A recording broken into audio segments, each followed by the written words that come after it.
Despertando a Consciência é o nosso canal que está entrando no ar e para proporcionar a, a cada um de nós a possibilidade de nos encontrarmos aqui em via.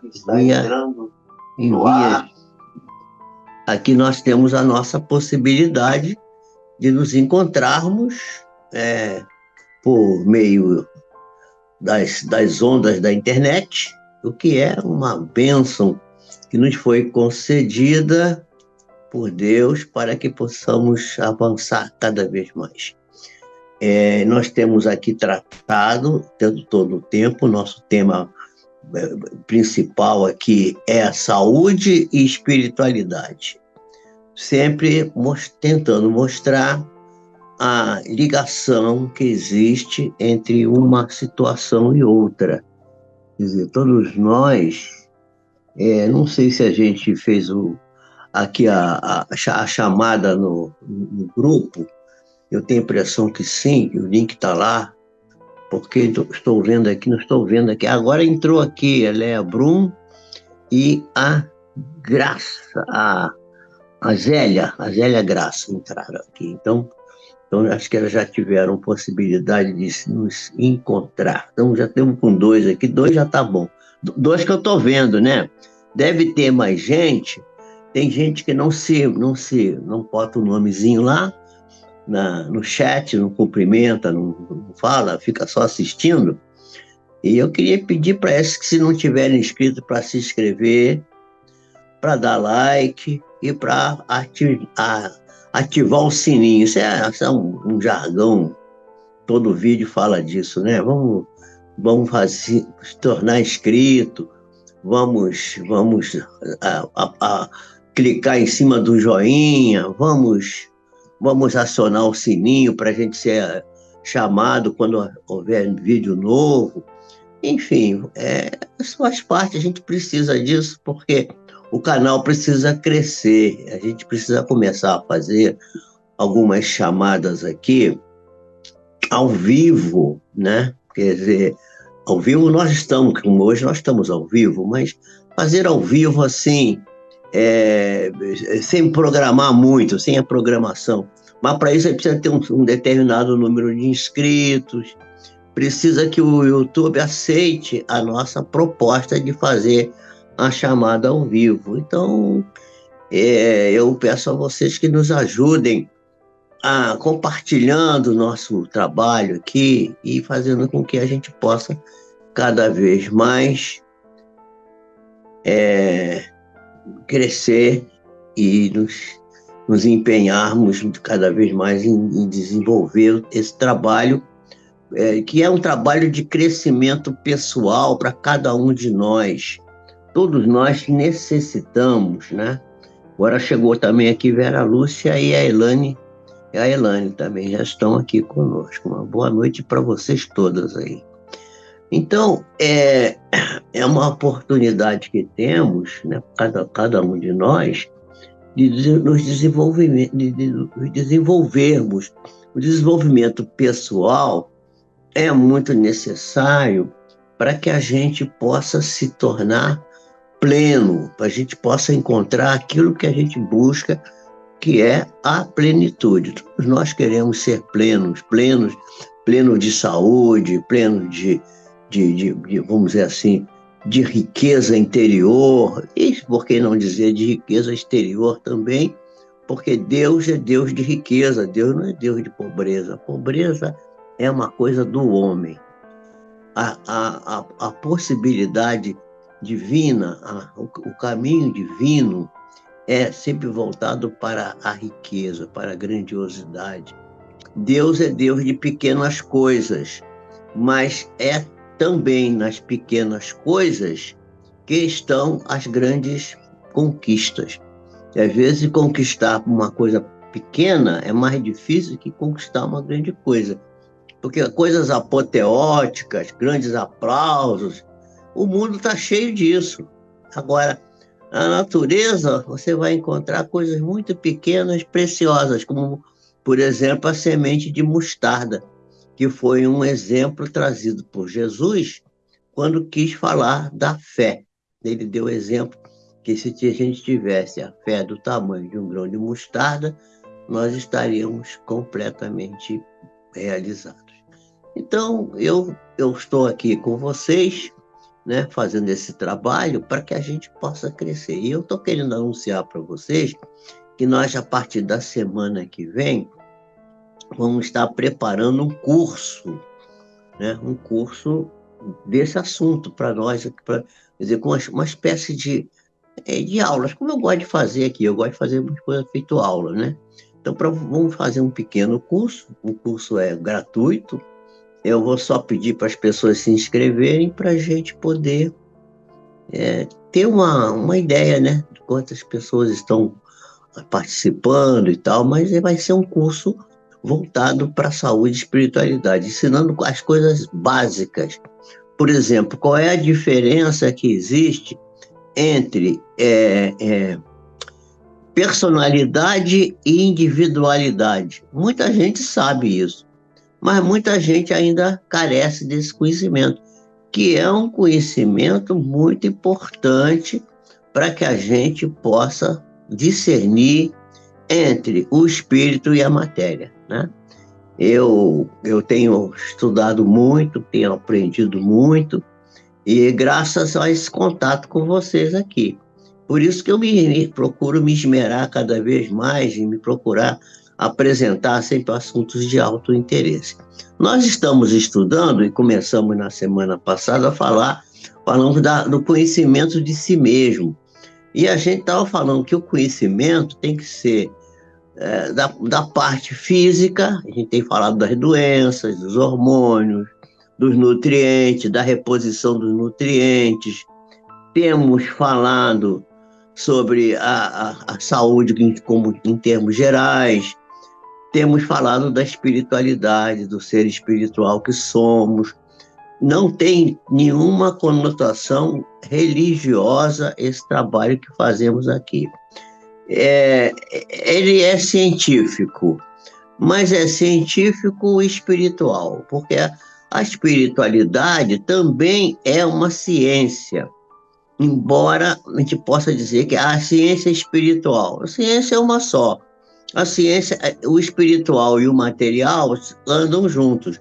Aliás, se a gente for a rigor, se a gente for esmiuçar o conhecimento de maneira profunda, a gente vai compreender que a matéria acabou, não existe mais matéria, tudo é energia.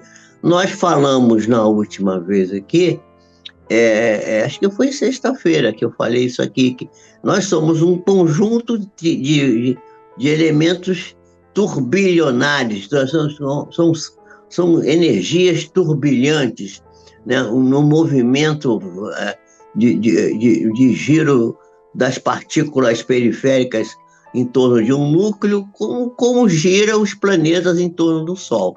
Assim funcionam os elétrons, que estão em volta dos núcleos dos átomos, das substâncias químicas, nos elementos químicos. E nós vamos explorar essas coisas, e já conhecer isso, saber como é que funciona essa coisa. E a gente está, nesse estudo de hoje, a gente vai terminar aquele estudo que a gente começou falando do conhecimento de si mesmo, né? Quer dizer, dando alguns tópicos. E o tópico que a gente tinha parado era exatamente falando do corpo espiritual.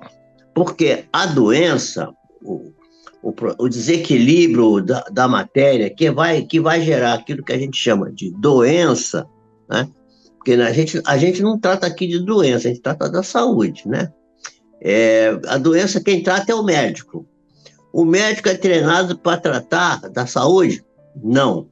O médico é treinado para tratar da doença. Então, se não tem doença, o médico fica sem material de trabalho, né?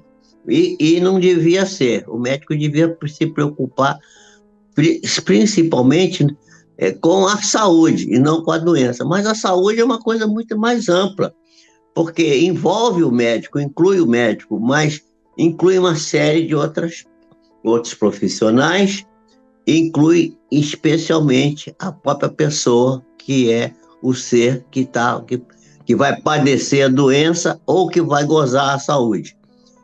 Esse é que é o elemento fundamental, porque eu tinha um professor que dizia assim: se você olhar uma caverna tuberculosa é um buraco que fica no pulmão quando a pessoa tinha tuberculose. A tuberculose foi uma doença terrível no Brasil. O Brasil era endêmica, era uma endemia. Você tinha todo mundo que... Você pode ver a história, por exemplo, da arte no Brasil, vai verificar que a grande maioria dos grandes artistas foram tuberculosos.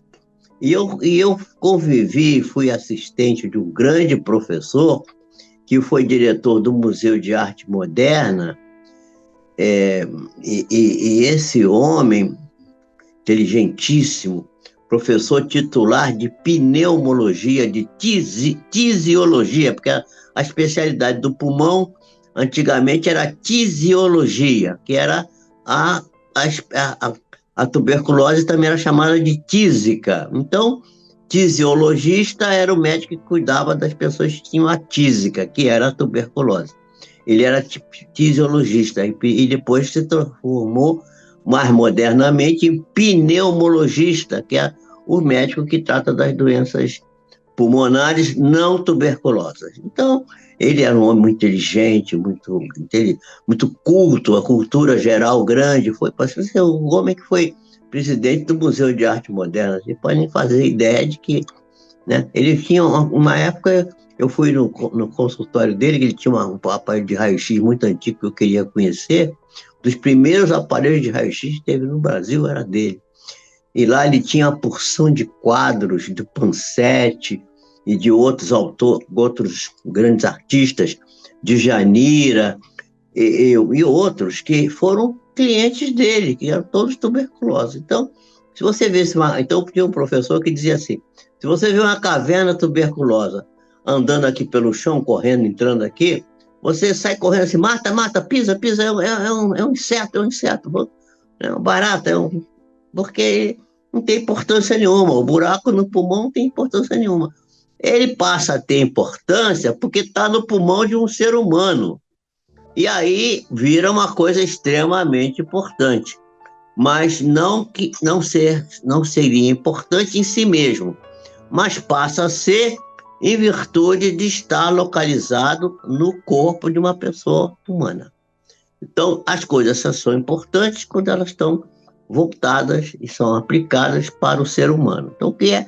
O ser humano então, tem que estar envolvido, que tem que participar disso. Então, nós temos na nossa estrutura, né, biopsíquico, social, espiritual, nós temos vários elementos, e temos os elementos materiais grosseiros, que é o corpo físico, que é aquele que a gente cuida mais, precisamente para o qual o médico dedica mais a sua atenção, os seus estudos, né?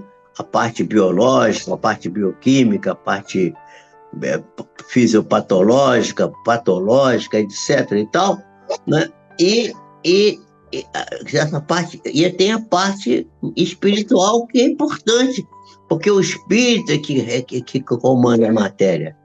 E tem uma parte que é intermediária, que liga o espírito à matéria, porque o espírito tem uma energia muito alta e não daria para ele se acoplar à matéria diretamente. Precisa ter um elemento intermediário que seja amortizador dessa energia. Mas, então, nós estávamos estudando o elemento intermediário, que é o corpo, vamos dizer assim, o corpo que não é biológico, né? Que é o corpo psíquico, né? O corpo perispiritual, ou corpo bioplasmático, se vocês quiserem. Tem vários nomes, bioplasmático, enfim, tem vários nomes, né? Corpo espiritual. Aliás, na Bíblia está descrito, Paulo de Tarso vai falar do corpo glorioso.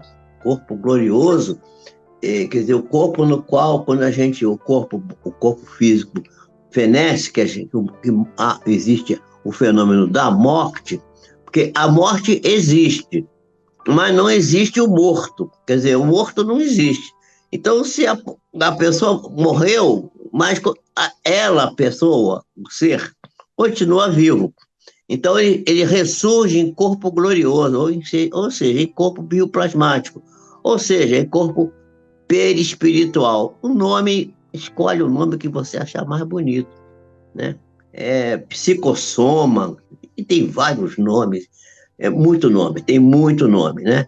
Os chineses chamam de Qi, que é o corpo espiritual. Então, nós estávamos estudando isso e mostramos para vocês, nós vamos dar sequência, vamos mostrar aqui a figura. Eu vou pedir para o Carlos botar a figura do corpo energético. Agora eu estou chamando de outro nome, é corpo energético. E esse corpo energético tem vários centros de força. Então está aí, ó, está mostrado nesta imagem os centros de força do corpo bioenergético, corpo espiritual. Aí são sete núcleos. Aí, se você contar de baixo para cima, tem 1, 2, 3, até mais ou menos a posição do umbigo. Depois tem um bem no meio do peito, está mais separadinho. Depois, para cima, tem mais 3, olha lá, 1, 2 e 3. Né? Então, a gente pode separar assim, ó. Os que estão para baixo desse que está no meio, porque são 7, né? Tem um no meio, que é o cardíaco, centro de força cardíaco. E tem para baixo 3, que são ligados à parte material. Eu vou explicar cada um. E para cima dele tem também 3, que estão ligados à parte intelectual e à parte espiritual. Sendo que o mais emblemático desses 3 de cima é o que está lá no alto da cabeça, chamado de coronário. Aliás, há uma história de que os reis criaram a coroa para pôr na cabeça, né, desde a remota antiguidade, porque os videntes viam as pessoas muito espiritualizadas uma espécie de auréola sobre a sua cabeça. Aliás, a Igreja Católica é baseada nesse folclore, nessa ideia, né, nessa experiência, digamos assim, criou os santos com uma auréola sobre a cabeça, que aqui é exatamente o centro mais espiritualizado, através do qual a criatura se comunica com os planos espirituais elevadíssimos. Os centros espirituais mais importantes. Aqui está me dizendo aqui que a minha bateria vai acabar. E então quero aproveitar e cumprimentar a todos aí, que algumas coisas eu não cumprimentei. Então, bom, já acho que eu cumprimentei todo mundo. Vera Lúcia, Elane, Zélia, Lea Brum, acho que estão mais assim evidentes aqui. E eu vou ter que fechar isso aqui, porque mas não vai atrapalhar a nossa live. A nossa live continua funcionando normalmente aqui. Quando apagar aqui, apagou, paciência. Mas não vai, porque eu estou numa outra máquina, então essa outra máquina está carregando, não vai dar problema, não. Então, esses centros que estão para cima são os espirituais e os 3 para baixo são os materiais. Lá no primeiro centro, o primeiro que está lá mais básico, lá no fundo, ele está na região do períneo, ali, né, entre a parte genital e a parte anal. Ali está bem no períneo, a região do períneo. É uma coisa básica.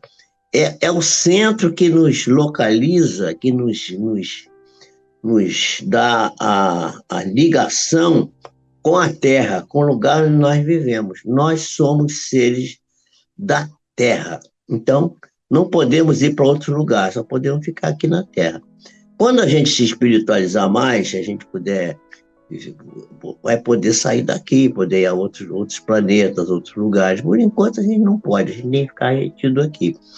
Mas esses centros de força também são chamados pelos orientais de chakra.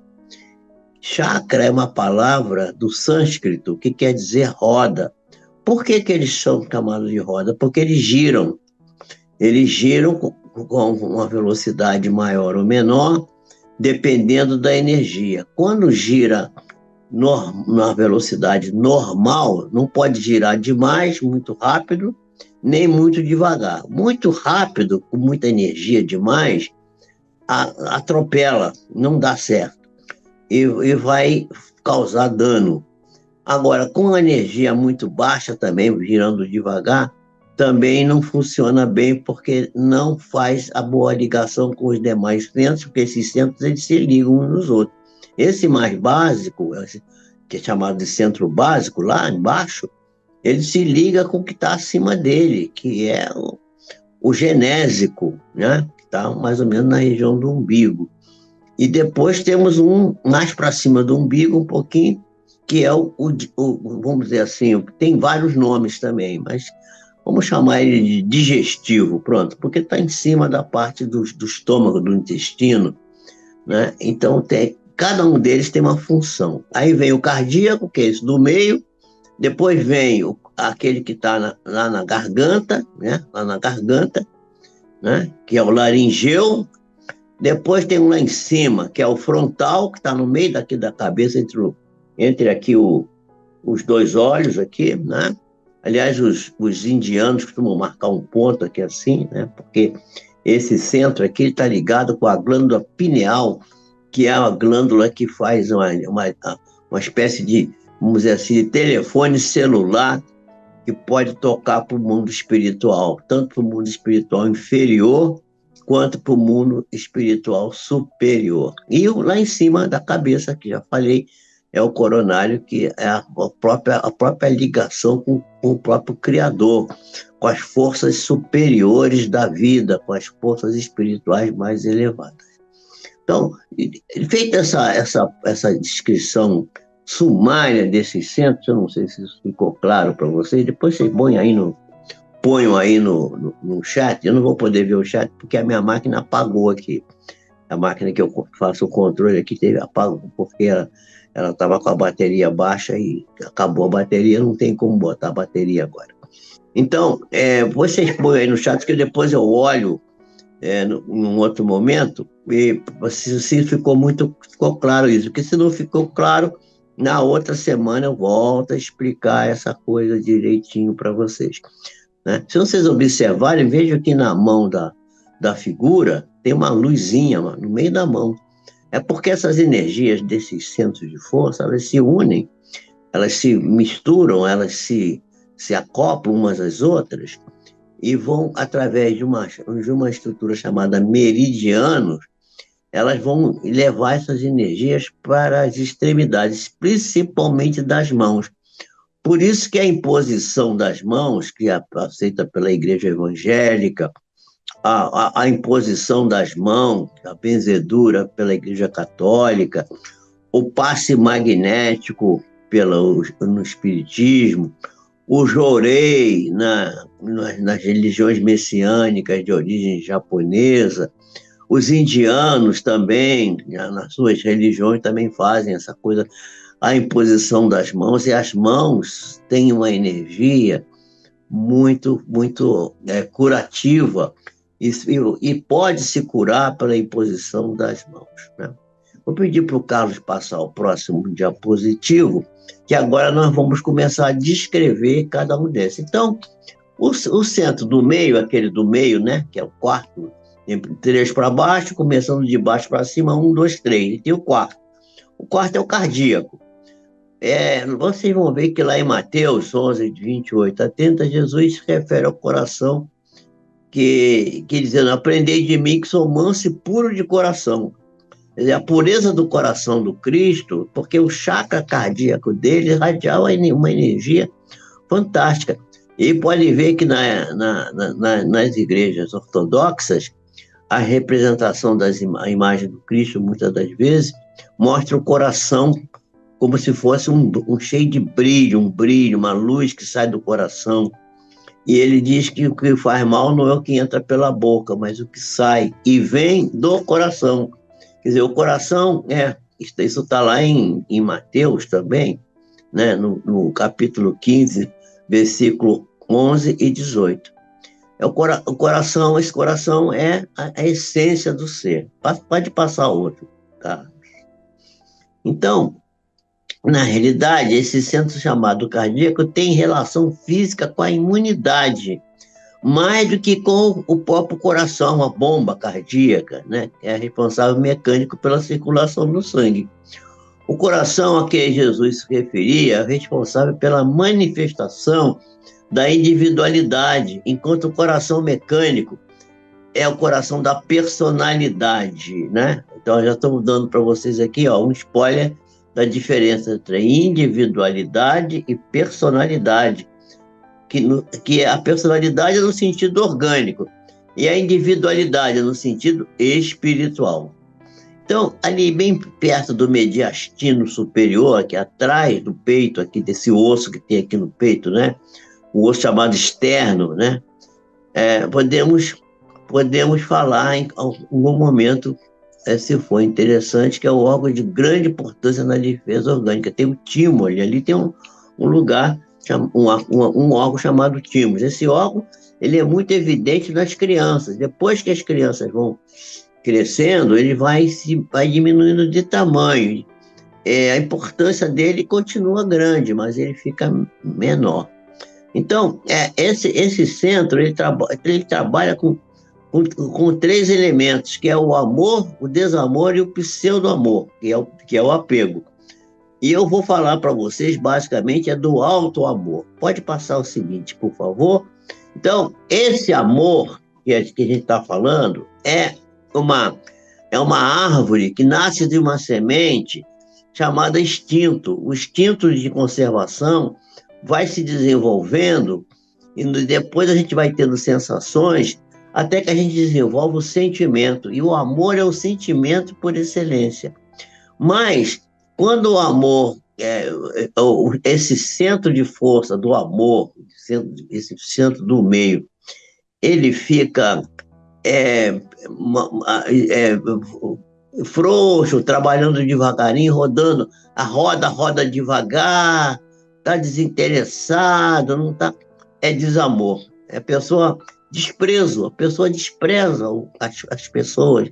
Tem gente que não gosta de gente. Tem gente que é capaz de amar um bicho, dizer que prefere amar os bichos que amar o ser humano. Quer dizer, é uma coisa assim esquisita. Não gosta de criança. Como é que a gente não pode não gostar de criança, gente? A criança é muito chato, fica amolando a gente. Adoro criança. As crianças é a coisa melhor da vida que tem criança. Todos nós fomos crianças e vamos voltar a ser algum outro dia. Agora, quando essa roda gira demais, fica muito congestionada, ela pode desenvolver uma situação que a pessoa diz assim, eu amo demais a fulano, a isso, aquilo, uma situação. Eu não deixo ele fazer nada, não deixo ele sair de casa, porque é para não se machucar, para não acontecer nada. Isso não é amor. O amor é um sentimento que liberta, que deixa a pessoa à vontade. E se você prende, se o amor que prende, que não deixa a pessoa fazer nada, que quer proteger excessivamente, isso é apego e é pseudo-amor. Agora, o mais importante do amor não é o amor que você espera dos outros, mas o amor que você tem por você mesmo. Não é egoísmo, tá? O egoísmo é querer a coisa só para si, mas é se preservar, amar-se profundamente. Nós temos que desenvolver em nós o profundo sentimento do amor, que é o auto-amor. E só a partir da gente desenvolver o auto-amor é que nós poderemos desenvolver o amor pelo outro, né? Sócrates falou do cuidado, do cuidado consigo mesmo, né? Aristóteles falou do cuidado com o outro. Isso é uma tese e é uma antítese. Um cuida de si, o outro assim, cuida do outro, né? Cuida de si, cuida do outro. Não pode cuidar do outro sem saber cuidar de si, né? Precisa primeiro o auto-amor. Agora, vem Jesus e faz uma síntese, juntando o cuidado consigo mesmo com o cuidado com o outro, dizendo para nós amarmos uns aos outros como nós nos amamos. Então, é uma tríade de tese, antitese e síntese, que é essa ideia do amor. O amor, então, é uma verdadeira síntese, porque o amor tem que se espraiar de si mesmo, do autoconhecimento da sua própria constituição total e para se, se, se espraiar para atingir a todas as outras criaturas, mesmo aquelas que não gostam muito da gente, que vivem nos fazendo algumas coisas que nós não gostamos muito, nós devemos procurar amá-las profundamente. E isso é altamente saudável e altamente curativo. E cura as doenças, cura os distúrbios, cura os desequilíbrios. Vamos adiante, por favor. Então, acima do cardíaco, nós temos os centros que eu chamei de laringeu, né, o primeiro, que é lá na garganta. Ele é responsável pela sabedoria e pelo conhecimento. A sabedoria depende de você estudar, de você procurar estimular o seu enobrecimento de conhecimento empírico ou conhecimento acadêmico na universidade, nos bancos escolares, ou da vida, olhar o grande livro da vida, que é um grande livro onde também pode se aprender muita coisa. E, aliás, muita gente não precisou cursar a universidade para ser um grande sábio, né? Então, o exercício da vontade e o exercício da vontade e a comunicação são um importante fenômeno necessário, muito importante, para o desenvolvimento da consciência plena, da plenitude. E quando a pessoa abusa do conhecimento, ou sonega o conhecimento, ou despreza o conhecimento, ele pode ter hiper ou hipoatividade. A hipo quando ele despreza, e a hiper quando ele tem muito conhecimento e sonega o conhecimento. Então, os centros de força, todos eles podem ter hiperatividade e podem ter hipoatividade. Aliás, como tudo, né, na biologia, tudo na matemática, você pode ter o hipo e o hiper. O hiper é quando está muito, e o hipo é quando está pouco. Nem pouco, nem muito, né? Não pode ser nem pouco, nem muito. O ideal é ficar no meio, quer dizer, a virtude sempre está no meio, no equilíbrio, na coisa intermediária. Vamos adiante. Então, nós temos os centros que estão ainda acima do cardíaco, mais acima desse que está na garganta, aí, o laringeu, nós temos o frontal, ou cerebral, que é o responsável pela inspiração, é o responsável pela intuição. E no processo evolutivo, a nossa tendência natural é de nos fazermos conscientes da nossa essência. Qual é a essência nossa? É o espírito imortal, que é nada mais, nada menos do que a manifestação de Deus em nós, né? Então, essa tendência de buscarmos esse conhecimento, dessa essência que é Deus em nós, está nos 3 últimos centros, especialmente neste do próximo, cuja a hiperfunção não é boa, porque tudo que é hiper é demais, não pode, nem hipo nem hiper. Porque a hiperfunção desse centro cerebral vai levar ao misticismo, que não é bom. Uma pessoa muito mística, ela perde a noção das coisas. Ou então fica com uma hipofunção, que é o desprezo pelas coisas espirituais, que é a materialização das coisas espirituais. Tem gente aí que diz que Deus precisa de dinheiro, Deus gosta de dinheiro, quer recolher dinheiro em nome de Deus para crescer a sua comunidade. Isso é a utilização materialista do espiritual. E isso não é uma coisa saudável e vai causar dano para essa pessoa. Vamos adiante ver o próximo para ver que esses centros ainda esse centro que está acima do frontal, é o coronário, que ele exprime a nossa capacidade de transcender, a nossa capacidade de nos comunicarmos com a vida espiritual superior, né? É uma função que deve estar equilibrada e deve alimentar e alimenta os demais centros e transfere energia do próprio cosmos, da própria parte fora da energia mento-eletromagnéticas que existe fora da Terra e que são captadas através desse centro, e vai fazer com que a própria energia que vem do cosmos, que é o próprio hálito de Deus, segundo a expressão de André Luiz, na sua obra Evolução em Dois Mundos, o próprio hálito de Deus circulando em nós. Então, quando esse centro coronário ele fica com hipofunção, ele vai levar a criatura para a negativa da vida espiritual. Tem gente que diz que não acredita, não acredito que a gente vai sobreviver à morte do corpo e tal. A pessoa fica descrente, fica incrédula. E a hiperfunção leva ao abuso das funções espirituais. A pessoa tem já o domínio das coisas espirituais, mas abusa delas para os seus próprios interesses, nem sempre muito saudáveis, né? A pessoa pode manifestar o receio de usar essa situação a benefício próprio, mas a gente tem que usar essas forças espirituais para as funções espirituais a benefício dos nossos irmãos, a benefício da própria sociedade na qual nós vivemos. Então, esses são os 3 centros, né, que estão para cima do cardíaco. Vamos ver agora o próximo, por favor. Então, eu escrevi aí que o materialismo morreu. Por quê? Morreu porque não tem matéria. Eu acabei de falar isso logo na introdução aqui, quando eu estava conversando com vocês.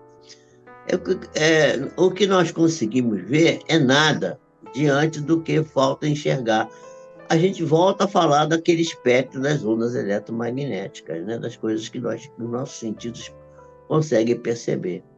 E daqui a pouco, no futuro muito próximo, vai ser possível fazer psicoscopia de uma pessoa, quando a gente vai poder perceber e medir as emanações da bondade da pessoa, da compreensão, da fé, da tristeza, do bom caráter, do bom ânimo dela.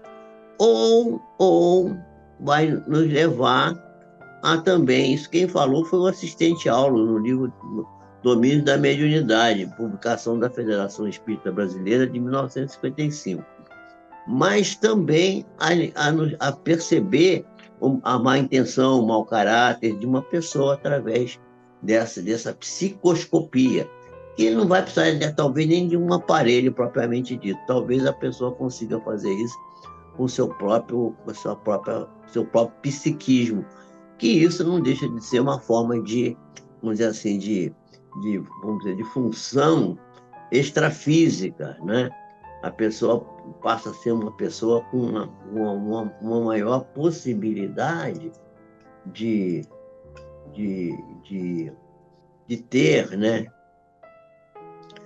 De ter a possibilidade de penetrar no psiquismo do outro. Isso vai acontecer futuramente com uma certa facilidade, né? Então, pode passar outro, Carlinhos.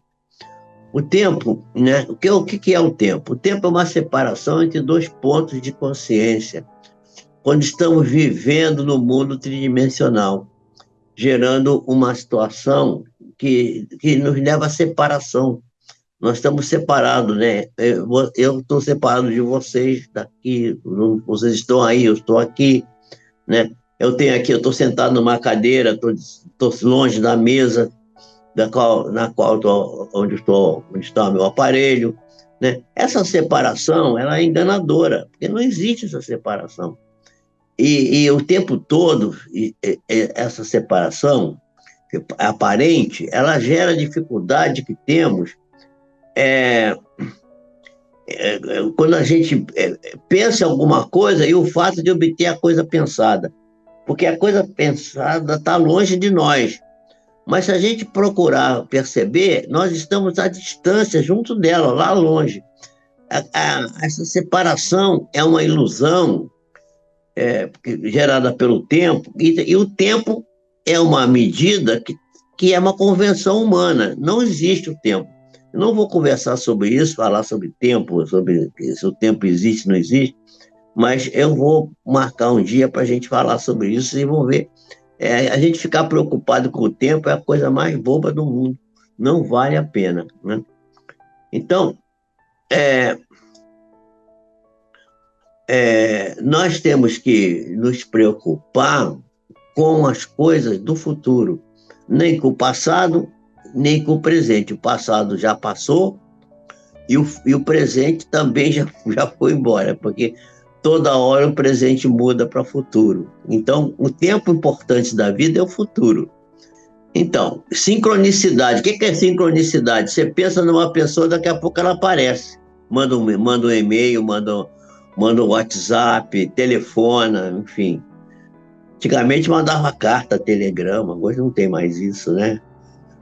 Então, sincronicidade, curas espontâneas, coincidências, coisas que acontecem assim, é um tipo de energia que é colapsada pelo pensamento e pela vontade da criatura no momento certo, dentro do nosso espaço tridimensional, né? O nosso espaço é tridimensional. Nós temos altura, largura, largura, comprimento e altura, né? Três dimensões. Mas nós vivemos, na realidade, num espaço que tem 4 dimensões. A quarta dimensão é essa convenção do tempo. Então, é preciso sair, através de um processo de meditação, dessa mente analítica, que fica analisando tudo. A gente vive analisando as coisas, pensando como é que vai ser, como é que não vai ser, e passar adiante, saindo do passado, e saindo do futuro também, se concentrar no presente, que é o desconhecido. O presente é o desconhecido. Mas o presente, na realidade, é o futuro. Ou seja, ir além de si mesmo, para uma realidade que é extrafísica, que não está presa só na parte física, onde você não é coisa nenhuma, a gente é nada, e tudo é coisa nenhuma. Isso é consciência pura. Consciência pura é isso. Você não representa nada, tudo que está em volta não tem valor nenhum, mas você está em paz e está com a sua mente expandida no universo como um todo. Então, dentro do universo como um todo, o importante é você estar com essa realidade, vivendo essa realidade extrafísica.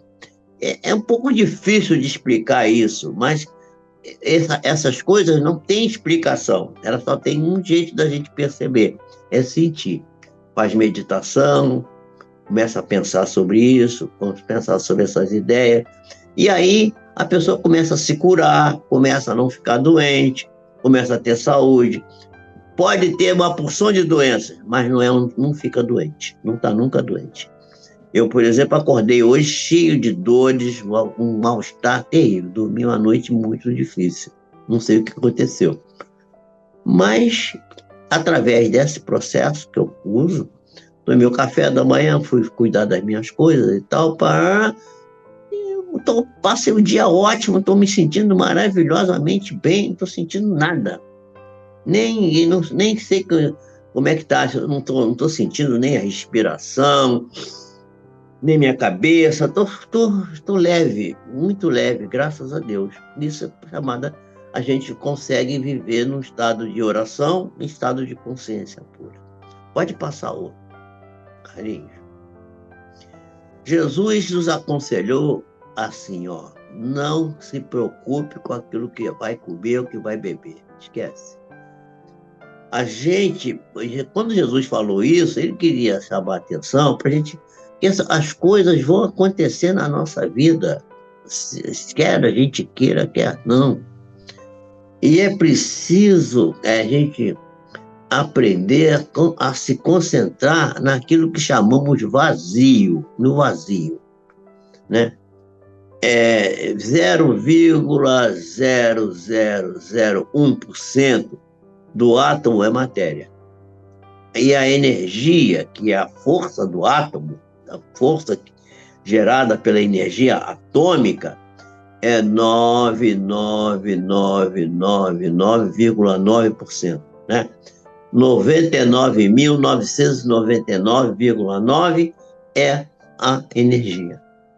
Quando a gente se concentra em tempo nenhum, em ninguém, em nada, e nos próprios, o nosso eu, que não é nada, nós entramos no estado de consciência pura.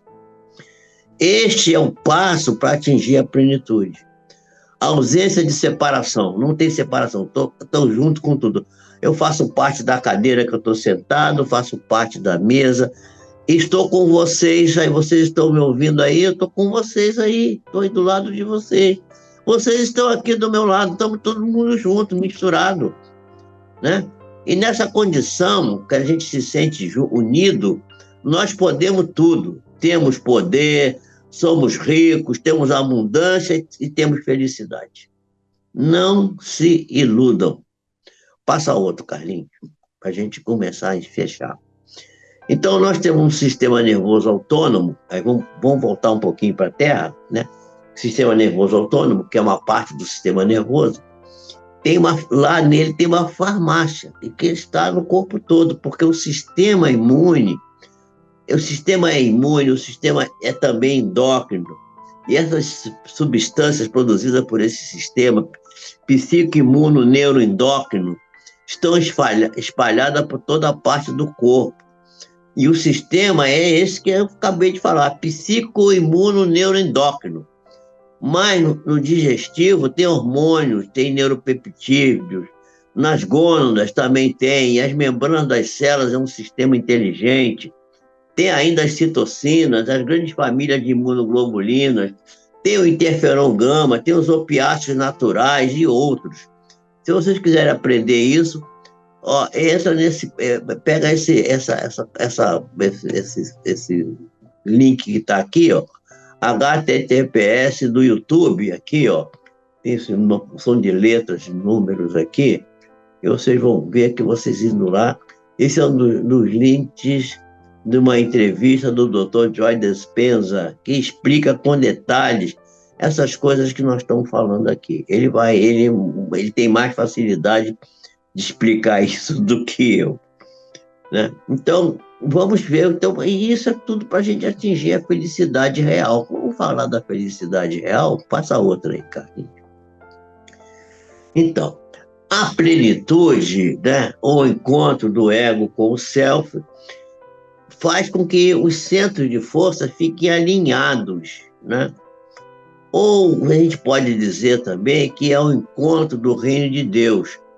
E tem outras propostas, né, como tais, que estão consubstanciadas em autoconhecimento, domínio de si mesmo, manifestar-se a si mesmo, poder vencer o mundo. Tem várias maneiras de falar isso, né?